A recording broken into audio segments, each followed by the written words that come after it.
नमस्कार, आप देख रहे हैं न्यूज इंडिया। आपके साथ मैं हूं अभिषेक। ठाणे के उल्लासनगर में महापौर अश्विनी निकम के एक मोबाइल स्टेटस को लेकर सियासत तेज हो गई है। अपने पति के जन्मदिन पर उन्हें भावी विधायक बताकर शुभकामनाएं देने के बाद विपक्ष ने महापौर पर निशाना साधा।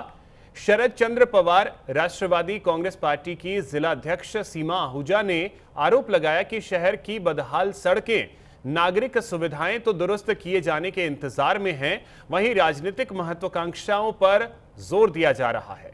उन्होंने नगर सेवकों के गुवाहाटी दौरे पर कथित 65 लाख रुपए खर्च किए जाने का मुद्दा भी उठाया। सीमा आहूजा ने फॉरवर्ड लाइन रोड स्थित साईं बाबा मंदिर के सामने गहरे गड्ढों के कारण हुई कार दुर्घटना का हवाला देते हुए सड़कों की स्थायी मरम्मत की मांग की। उल्लासनगर से सुनील शर्मा की ये रिपोर्ट देखिए।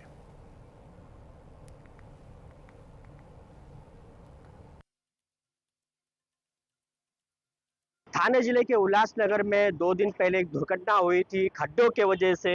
जिस तरह आप देख सकते हैं, जो खड्डा है काफ़ी बड़ा खड्डा था, जो अभी खड़ी से बुझाया जा रहा है। और जिस तरह देखा जाए कि जो महापौर है, गुवाहाटी से घूमने से फुर्सत ही नहीं मिल रही है और खड्डे पे ज़्यादा ध्यान नहीं दे रहे उनके। आइए जानते हैं आहूजा जी से। उल्लासनगर शहर में खड्डे बहुत ज़्यादा है। मैं तो ऐसा बोल रही हूँ कि खड्डों में उल्लासनगर है। और ऐसा क्यों है? क्योंकि महापौर उनका ध्यान नहीं है। यहाँ पे इतने खड्डे 2 मिनट में आते, मट्टी डालते, खड्डे बुझा देते।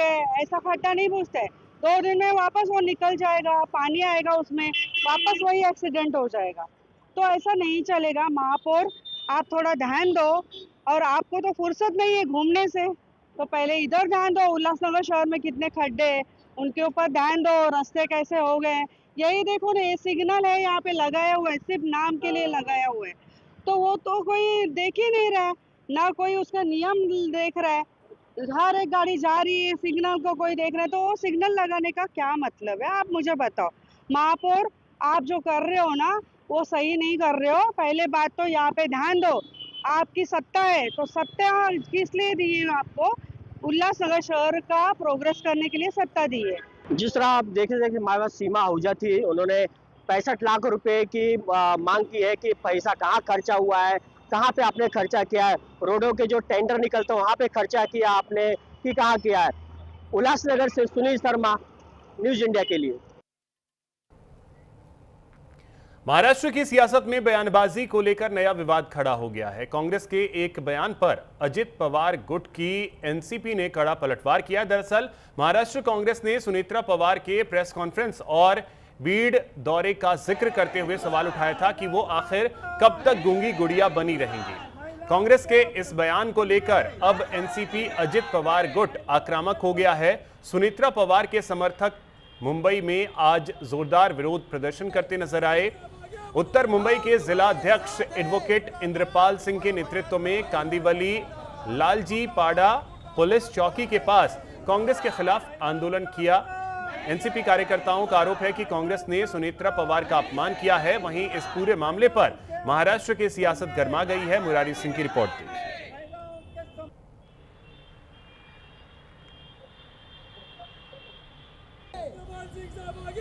हम तुम्हारे साथ हैं।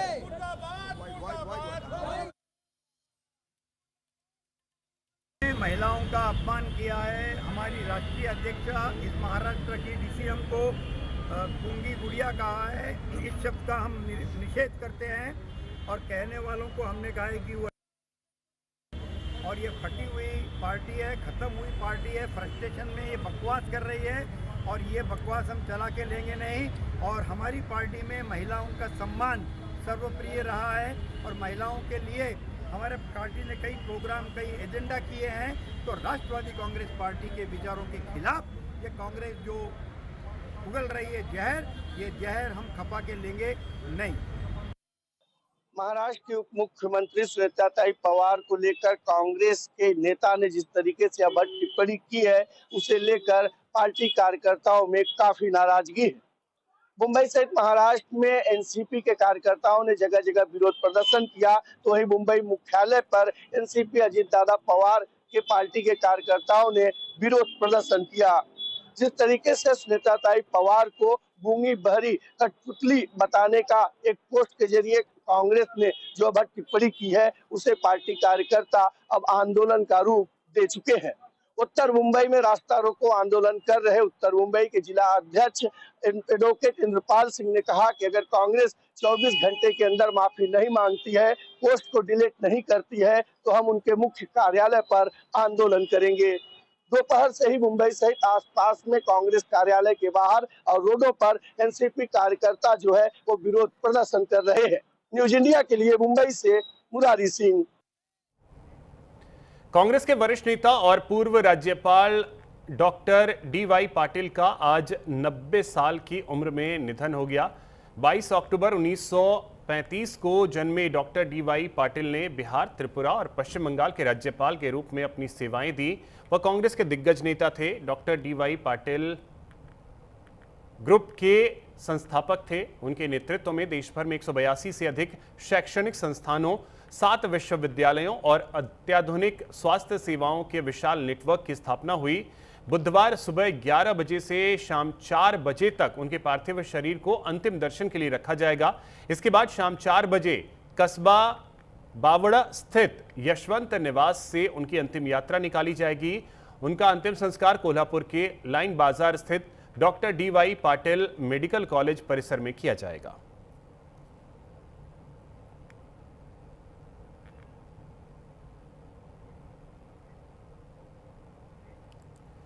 मुंबई से सटे वसई में पुलिस ने व्हेल मछली की उल्टी की तस्करी का बड़ा भंडाफोड़ करते हुए 2 करोड़ रुपए से अधिक का प्रतिबंधित माल जब्त किया। इस कार्रवाई में 5 आरोपियों को गिरफ्तार किया। पुलिस को सूचना मिली थी कि जीजी कॉलेज परिसर में उल्टी की अवैध बिक्री होने वाली है। इसके बाद अपराध शाखा ने जाल बिछाकर 2 संदिग्धों को दबोचा। तलाशी में उनके पास से 2 किलो 58 ग्राम उल्टी बरामद हुई, जिसकी अंतर्राष्ट्रीय बाजार में कीमत 2 करोड़ 5,80,000 रुपए आंकी गई। पूछताछ के आधार पर पुलिस ने 3 और आरोपियों को गिरफ्तार किया है। जांच में खुलासा हुआ कि यह प्रतिबंधित उल्टी केरल से वसई बिक्री के लिए लाई गई थी। पुलिस ने स्कूटी और मोबाइल फोन समेत कुल 2 करोड़ 7,12,000 रुपए का माल भी जब्त किया है। मामले में वन्यजीव संरक्षण अधिनियम और भारतीय न्याय संहिता के तहत आगे की जांच जारी है।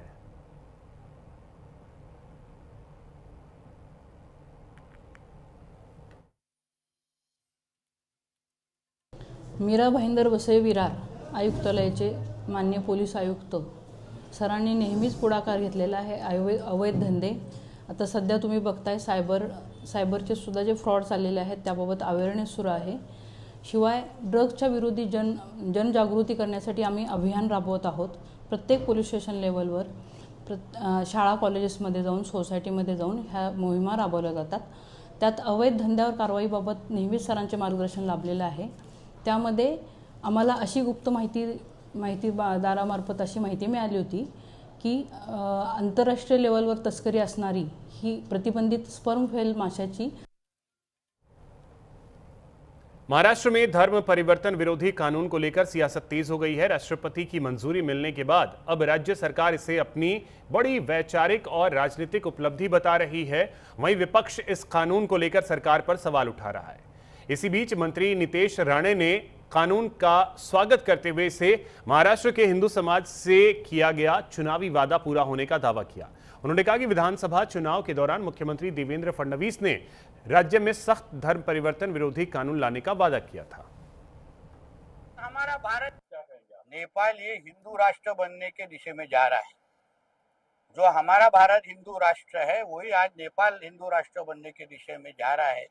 और जिन्होंने भी हिंदू समाज को ललकारा है, हिंदू समाज के विरुद्ध भूमिका ली है, वो सारे के सारे मिट्टी में मिल चुके हैं। इसलिए नेपाल हो या भारत हो, जहाँ जहाँ हिंदू की संख्या ज्यादा है वो सबसे ज्यादा सुरक्षित देश कहा जाता है।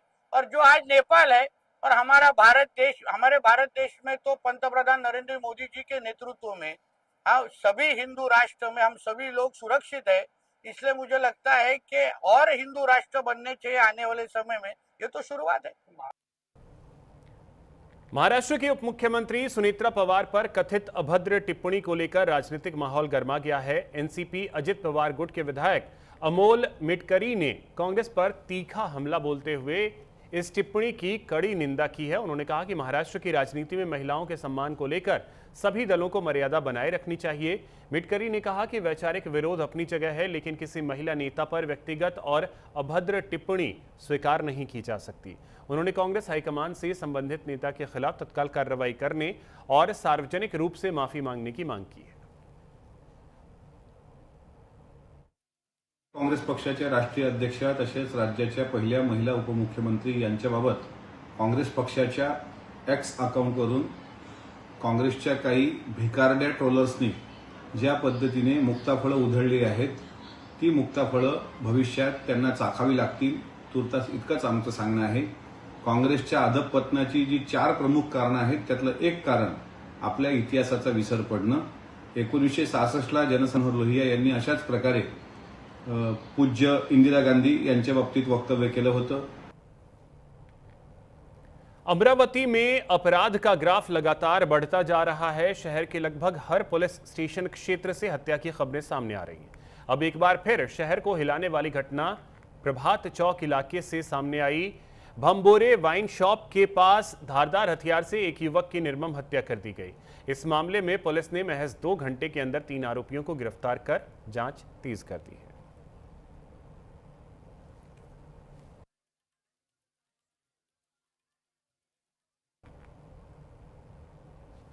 मुंबई से सटे ठाणे के कल्याण में बारिश के बीच सड़कों की बदहाली अब बड़ा राजनीतिक मुद्दा बन गई है। शहर की मुख्य सड़कों पर गड्ढों की भरमार से लोगों का सफर मुश्किल हो गया है। रोजाना वाहन चालकों को जाम, हादसों के खतरे और लंबी दूरी तय करने में दिक्कतें आ रही हैं। सड़कों की इस बदहाली को लेकर अब विपक्ष ने मोर्चा खोल दिया है। कल्याण डोंबिवली महानगर पालिका में कांग्रेस की गुट नेता कांचन कुलकर्णी ने कहा कि सड़कों की दुर्दशा के कारण नागरिकों को दिक्कतें आ रही हैं।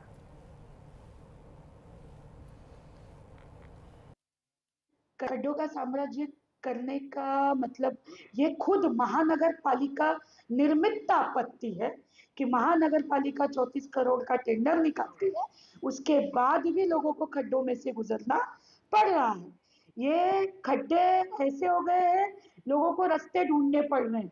खड्डे में रास्ता या रास्ते में खड्डा, यही समझ में नहीं आ रहा है। आज कल्याण ईस्ट से वेस्ट जाने को 1 घंटा लग रहा है सिर्फ खड्डों की वजह से। भिवंडी से कल्याण आने को ज्यादा समय लग रहा है।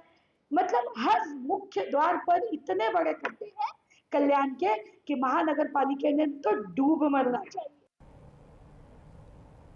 ठाणे में दिन दहाड़े एक होटल में उस वक्त अफरा तफरी मच गई जब एक शख्स कथित तौर पर धारदार चापड़ लेकर होटल के अंदर घुस गया। आरोप है कि पैसे को लेकर हुए विवाद के बाद आरोपी ने होटल में जमकर हंगामा किया, तोड़फोड़ की और होटल मैनेजर को जान से मारने की धमकी दी। घटना ठाणे रेलवे स्टेशन रोड स्थित कैनन होटल की है। आपको बता दें कि 2000 रुपए देने से इनकार करने पर पहले होटल स्टाफ से विवाद हुआ। फिलहाल पुलिस मामले की जांच में जुटी है और आरोपी के खिलाफ कानूनी कार्रवाई की जा रही है।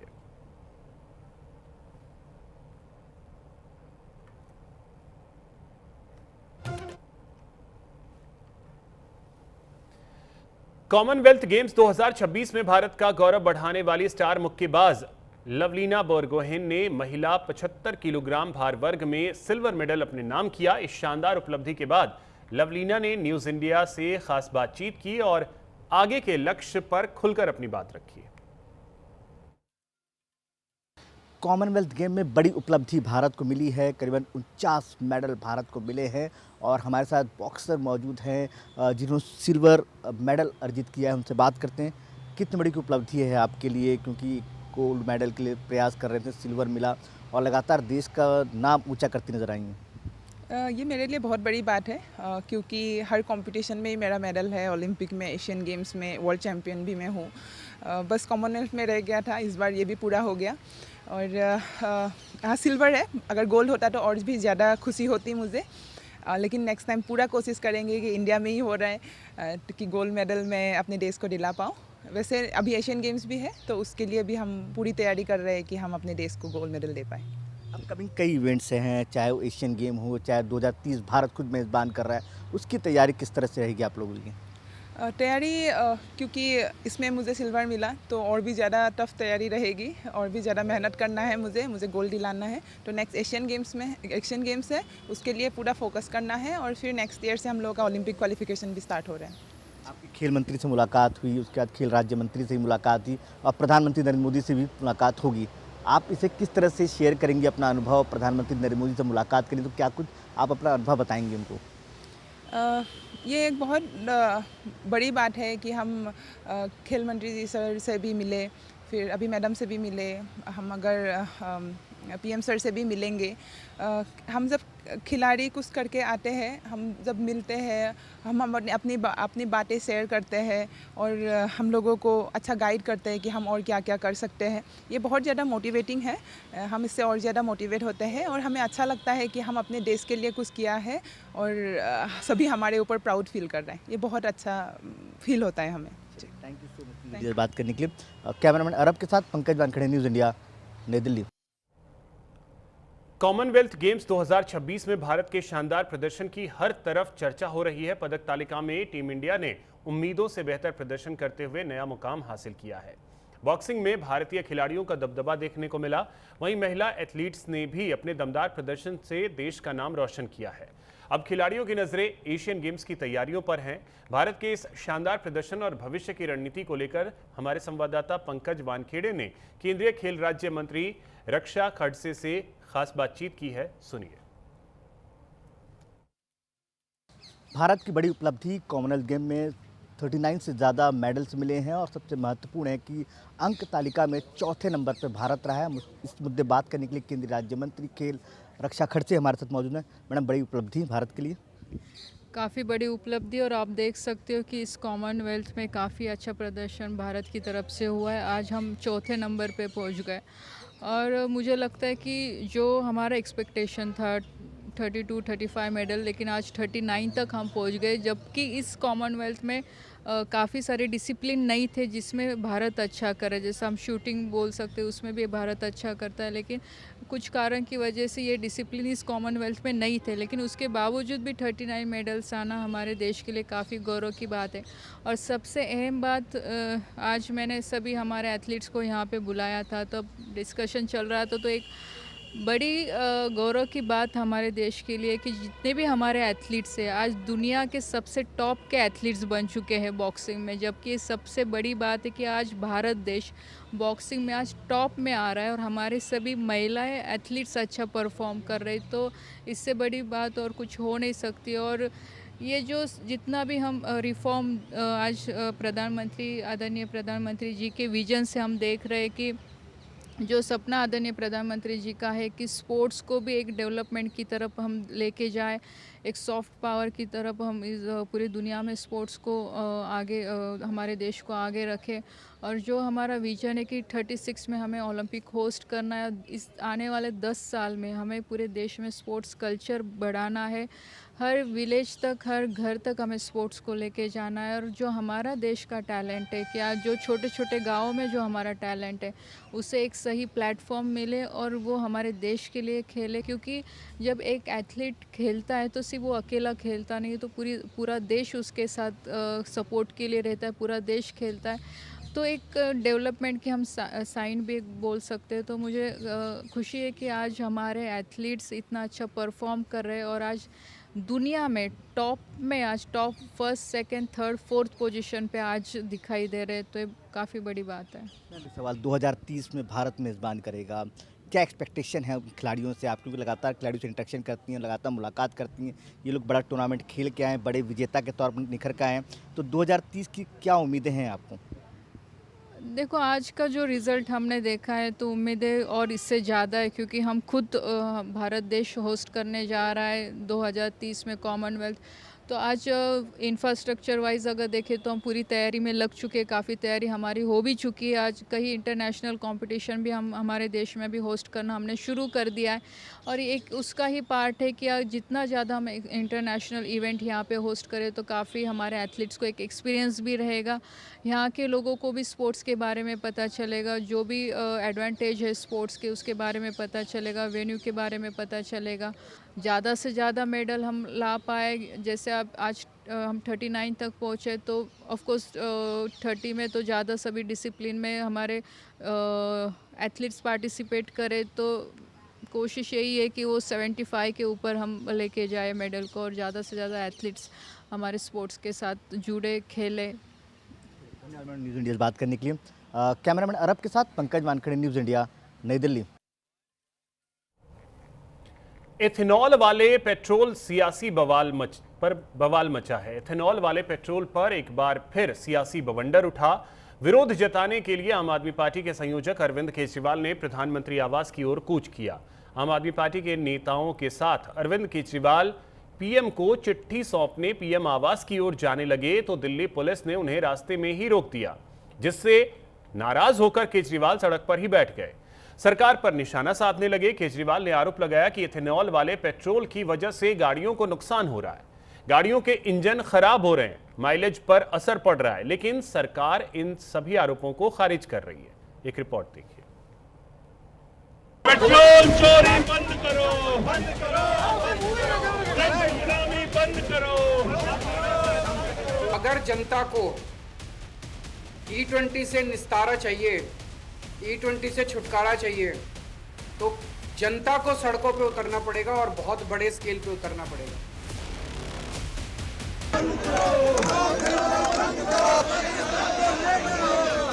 सरकार जबरदस्ती आपके ऊपर एथनॉल थोपना चाहती है, और कारण बिल्कुल साफ जो केजरीवाल साहब ने कहा कि ट्रंप की गुलामी करना है, उनके दबाव में सरकार को ये निर्णय लेना ही लेना है। इथेनॉल वाले पेट्रोल पर दिल्ली में सियासी सवालों का शोर तेज हुआ। आम आदमी पार्टी ने केंद्र सरकार की फ्यूल पॉलिसी के खिलाफ मोर्चा खोल दिया।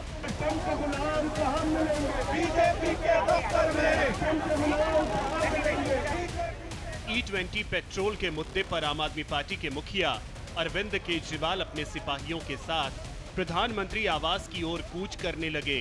E20 के खिलाफ लिखी गई चिट्ठी लेकर पीएम आवास की ओर जाने लगे, लेकिन दिल्ली पुलिस ने फिरोज शाह रोड पर ही उन्हें रोक दिया। इसके बाद केजरीवाल समेत आम आदमी पार्टी के कई नेता बीच सड़क पर ही धरने पर बैठ गए।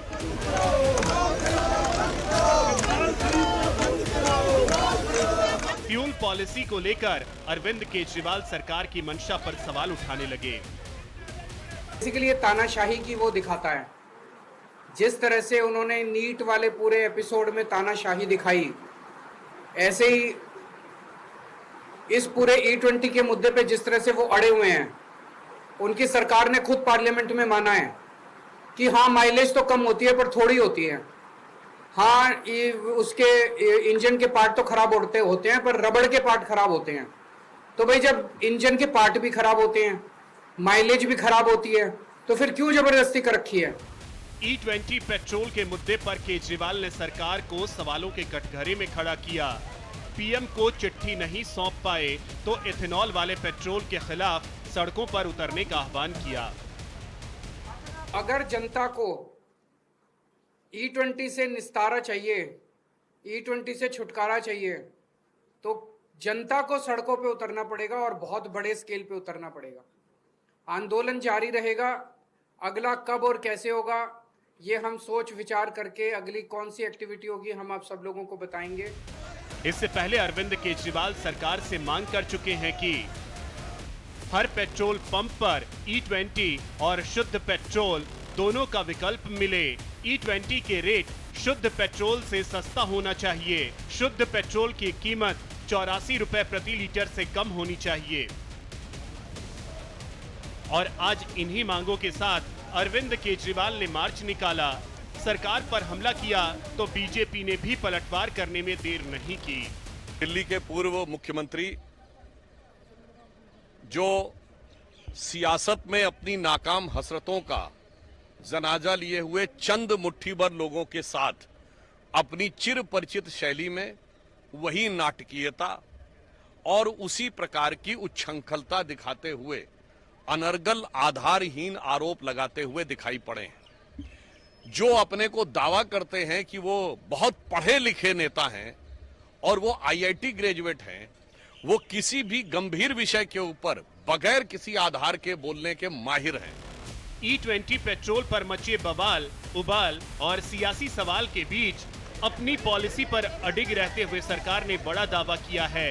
पेट्रोलियम मंत्रालय ने कहा, अगर यह कदम ना उठाया गया होता तो ग्लोबल मार्केट में कच्चे तेल के दाम $135 प्रति बैरल तक पहुंचने पर देश में पेट्रोल की कीमत ₹125 प्रति लीटर तक पहुंच जाती। एथेनॉल के कारण मिडिल ईस्ट संकट के दौरान करीब ₹30 प्रति लीटर की सीधी बचत हुई। E20 पेट्रोल के इस्तेमाल से 1.90 लाख करोड़ रुपए से ज्यादा की विदेशी मुद्रा बची। एथेनॉल की वजह से किसानों को 1.66 लाख करोड़ रुपए से अधिक की अतिरिक्त आय हुई। इससे पहले पेट्रोलियम मंत्री साफ कर चुके हैं कि एथेनॉल वाले पेट्रोल से गाड़ियों को कोई नुकसान नहीं हो रहा है। There are 20 crore two-wheelers on the road. There are 20 lakh four-wheelers using that fuel on the road. There are the automobile manufacturers. There are the people who service the cars. They all say there is no difficulty. Now, why this sudden interest? Look, we have been on E15 for the last 3.5 years. We have been on E20 since April of last year. Petroleum मंत्री का दावा है कि E20 petrol से कोई दिक्कत नहीं है। हालांकि राज्यसभा में केंद्रीय परिवहन मंत्री नितिन गडकरी ने एक सवाल का लिखित जवाब देते हुए माना है कि BS3 मानक वाली कुछ पुरानी गाड़ियों में E20 के कारण कुछ रबर पार्ट्स और गैस्केट बदलने पड़ सकते हैं। 2005 से 2016 के बीच बनी गाड़ियों में दिक्कत आ सकती है। गाड़ी की कैटेगरी और उम्र के आधार पर माइलेज में गिरावट आ सकती है। E20 पेट्रोल से इंजन फेल होने के कोई सबूत नहीं मिले। गडकरी ने कहा कि स्टडीज में E20 से गाड़ियों की कुल परफॉर्मेंस या टिकाऊपन पर कोई बड़ा असर नहीं पाया गया है।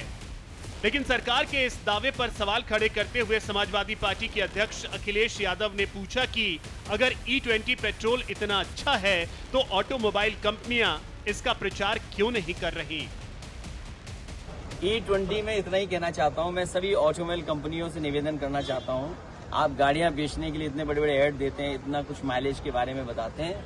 E20 पेट्रोल जिन जिन गाड़ियों में पड़ रहा है, सभी ऑटोमोबाइल कंपनियां ऐड दें कि इससे माइलेज बढ़ गया है, मेंटेनेंस फ्री हो गई है और इससे कीमत भी कम हो गई है, चलने में भी आराम।